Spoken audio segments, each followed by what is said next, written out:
I believe everything in this world is connected with each other, just like the four elements of earth, water, air, and fire. These four elements are the basis of life. Now, why did I mention these four elements? I mentioned the four elements because every element needs other elements for sustainability. This is the balance of life. However, what does this have to do with anything in our own life? Just like earth itself, we have the basis of our life.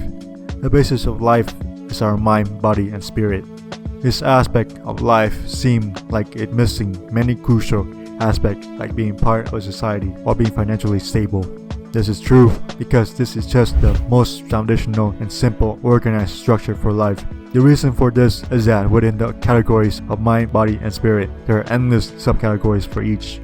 Of course, being part of a society and being financially stable also two of the subcategories. Just like how the four elements depend on each other, the three categories of life also depend on each other. How is this the case? The reason for this is because of transferable skills. As I mentioned before, there are subcategories for the three main categories of life. There can be an endless amount of subcategories. However, there are some that should be prioritized. These are health, finance, and relationship. Everyone in this world knows why these are so important in life. Therefore, we need to gain knowledge and skill to improve them. How do we improve them? Just like I said, all elements are connected one way or another. This is where transferable skills matter the most. The truth is that everything we do in life requires skills. Skill like how to communicate or how to care for others. Life is vast with many responsibilities, therefore it can be scary sometimes. The only way to counter this scarcity is through bravery. However, how do we achieve this? We achieve this through our first transferable skills. The skills is self-realizations. The fulfillments by oneself of these possibilities of one character or personality. How self-realizations connect with braveries? The reason is that scarcity is in emotions. Extreme emotions like these will freeze up our actions to thrive or even to survive. Therefore, how do we counteract this? We counteract by being mindful. What does being mindful means to me? Mindfulness to me means two things: to clear our minds effectively or to think effectively. These two strategies are the opposite of each other, but both are categorized as mindfulness. The reason for this is that mindfulness is a practice of being fully present in the moment, paying attention to your thoughts, feelings, and sensations without judgment. With these definitions, the best solutions is to have a balance of both strategies. If we only clear our minds, our brains will go automatics. This is both a good thing and a bad thing. The good thing about being automatic is muscle memories. Muscle memories is the ability to perform a motor skills with little or no conscientious effort. After repeated practice, this is where the good will be separated from the bad when being automatic. The disciplines of repeated practice. If we do not perform repeated practice, our mind will make mistakes for sure if we do not think about it, how to avoid this mistake in the first place. These mistakes will be easier to make when we are burnt out or being fatigued. This is where the next mindfulness practice is to think effectively. Everybody have thoughts in this world. However, no thoughts are created the same. Simply put, these are emotional thoughts and logical thoughts. With this being said, what is the difference between them? Emotions and logics are two different ways of thinking and making decisions. Emotion is based on feeling and experiences, while logic is based on reasons and evidence. Emotional thoughts involve our past, present, and futures. Why did I mention this? I mentioned this because the most well-known emotions are happiness, sadness, anger, and much more. Their emotions are formed by the three timelines of past, present, and future. We are happy and sad because of what happened to us. Likewise, we are fearful and anxious because of what's going to happen to us. With this being said, it's logical that for many people, the timeline of past, present, and future will dictate our emotions. There's a reason why we need to control our emotions before bad time control us. What about logical thinking? As mentioned before, logical thinking is based on reasons and evidence. Many people want to switch from emotional to logical thinking because they think it's a better alternative. It might not be totally bad decisions, but I do not think it is the best decisions. The best decision is to have a balance of both. But how is this possible? Doesn't this lead to overthinking?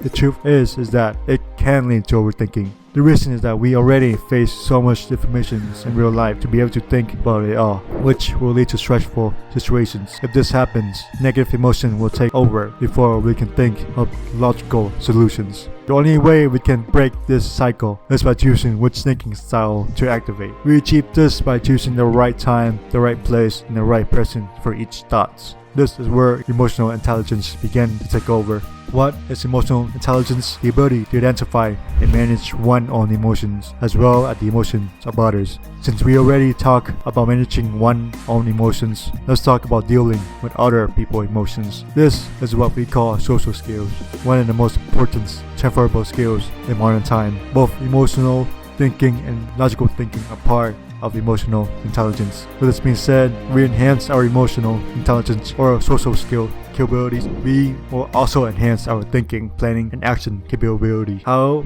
should we do this? The only way we can ever learn and master anything is through lecture and experiences. Therefore, we need to listen and practice. This is the foundation of social skills and even many other skills. It's logical to say that practice is self-explanatory. Therefore, we must talk about listening. To listen is to take notice of and act on what someone say and respond to advice or a request. No two people in this world will think completely alike. They may have some knowledge that others do not have. Knowledge is the essence of skills, which is a result of both lecture and practice. What about if people have the same knowledge and skills? What if they are co-workers with the same job responsibilities? They might be the same for the career aspect of life. However, what about the aspect of outside of their career? There is more to life than just work. They have the same jobs, but they do not have the same spouse and family. So what does this mean? This means that if they ask one another they want to, others will share their stories and experiences. With this being said, asking is key to social skills. According to a book called How to Win Friends and Influence People by Dale Carnegie, to be interesting is to be interested. The next step after listening is judging. Many people think that judging is terrible. However, I believe judgment is encoded within our brain. The truth is that every story and experience is considered the final solutions or advice. Therefore, we must organize this incoming data and choose which one best fit our value and situations. This will bring us to the next transferable skills, organizing. Organizing is to arrange into a structure, hold, and set things in order. To me, organizing is the equivalence of management. There is a reason why many people call it business and organizations. As I mentioned before, one of the most crucial transferable skills is self-realizations. Nonetheless, organizing is part of self-realizations. Why did not conclude organizing under the introductions of self-realization, but rather separate them into two transferable skills? Compared to organizing, self-realizations is the fulfillment by oneself of the possibility of one character or personality. The idea of fulfillment is about containment and happiness. Therefore, it will not fit the theory of being organized. Organizing is more about practice application of life in terms of mind, body, and soul. Self-realizations lean more to our soul and spirit. Meanwhile, organizing lean more to our mind and body. With this being said, how do we organize? In our modern life, there are only three main assets of life. These assets are time, money, and relationship. These assets need to be managed and organized if we want to have a good life. How do we organize these? We will use a management strategies for each. For time management, we will use the 3/8 rules and 80-20 rules. For money management, we will use the 50-30-20 rules. For our relationship management, we can use the 5 love language. What do these rules have in common? All these rules are the resolutions of being organized. As I mentioned before, to organize is to arrange into a structures, hold, and set things in order. These rules are set structures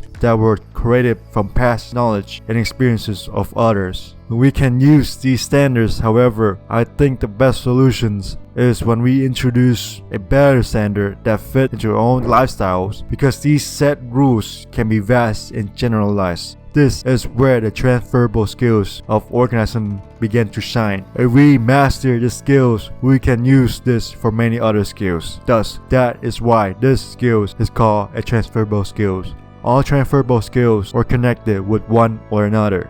just like how organizing is connected with the next transferable skills, fitness. Fitness is the quality of being suitable to fulfill a particular role or task. There are many other definitions for fitness. However, this definition is the most valuable since everyone will have the same goal for their life. When people are talking about fitness, they might talk about achieving a high amount of muscle with a lower amount of body fat physically. This information could be valuable for the transformations of an ideal body capability. However, this is only one part of body transformations. There are many aspects like flexibility and mobility. These aspects will focus on the physical ability of the individual, but what about the mental and spiritual ability? After all, to fulfill any task, we must be both confident and competence with our mind, body, and spirit. With this being said, what are some ways we can work to achieve these three aspects of life? We can achieve the ability of high confidence and competence in our mind, body, and spirit through learning and adaptability. Learning and adaptability, to me, are the foundations of fitness. Why is this the case? First and foremost, to learn is to acquire knowledge or skill through experiences, study, or by being taught. Meanwhile, to adapt and to adjust to new conditions. With this being said, it is logical to say that learning will always go before adapting. For the example of the ideal athleticism and body type, we need to learn how to train first so we don't end up wasting time without seeing improvement or end up hurting ourselves. With this being said, how do we learn how to train? We learn through our mind and bodies. An experienced lifter will have their own workout routine through research and knowledge of which muscle group they need to hit. To be able to create a good workout routine, we need to have a decent knowledge of how to build fitness ability. This is where learning takes place. With our mind, we obtain knowledge through our short-term memories. However, when we truly want to memorize this knowledge, we will transfer this into long-term memories. For the skills of fitness, this will only apply to our body. With this information, how do we transfer this knowledge into our long-term memories? The best strategies for this are repetition and perseverance. Whenever we try to memorize a script for performance, we will rehearse or practice it multiple times. This is why showing up matters the most. For fitness, when we keep on showing up to work out, we will eventually improve our habits. Nonetheless, it will also known as a long-term memories for our bodies. When we talk about fitness, we talk about resistance training. However, there is another aspect of fitness we should consider. This aspect of fitness is another transferable skills. This skills is martial art. Martial art or system of training for combat that have been arranged or systemized. Even if we are the biggest person in the room, it doesn't mean that we can win and fight with the whole room one-on-one. The reason is that it is harder to know who have a black belt in the room when they are not wearing one. Especially sometimes they can look skinnier than a seasoned lifter. The reason for this is that martial art is really technical. When we are talking about being technical, we have to master the technique. This is a skillful or efficient way of doing or achieving something. There can be many martial art styles out there. However, a good style is a style that we can use effectively when we are defending ourselves. With this being said, a good styles need a good technique. However, so how do we achieve this good style? How do we achieve good technique? Good and effective techniques are always recorded within the styles of martial arts, within the system of martial art. Therefore, we just need to learn them. When we learn martial art or anything, as a matter of fact, there is one transferable skill that we need to master. This transferable skills is attention to detail. Most martial art are about body mechanic, the effective use of one body to produce motions that is safe. Why does body mechanic matter? The reason is that pure muscle strength cannot defeat effective technique that have been studied for decades. I have experienced this with my own stories of being part of both aspects of fitness. I joined a BJJ and judo schools right now as a 20-year-old. Before joining the schools, I was considered a decently strong guy with a higher than average lifting personal record. I weighed 210 pounds and have a percent body fat of 15%. This body can give me a lot of strength. However, It doesn't matter because I was defeated over and over when I roll with others. I was defeated because they know more technique and went to school longer than I did. With this being said, it's logical that technique is better than bare strength. Additionally, mastering the skills of attention to detail will help us master the techniques. Now, when the techniques are mastered, then our strength and power will enhance them.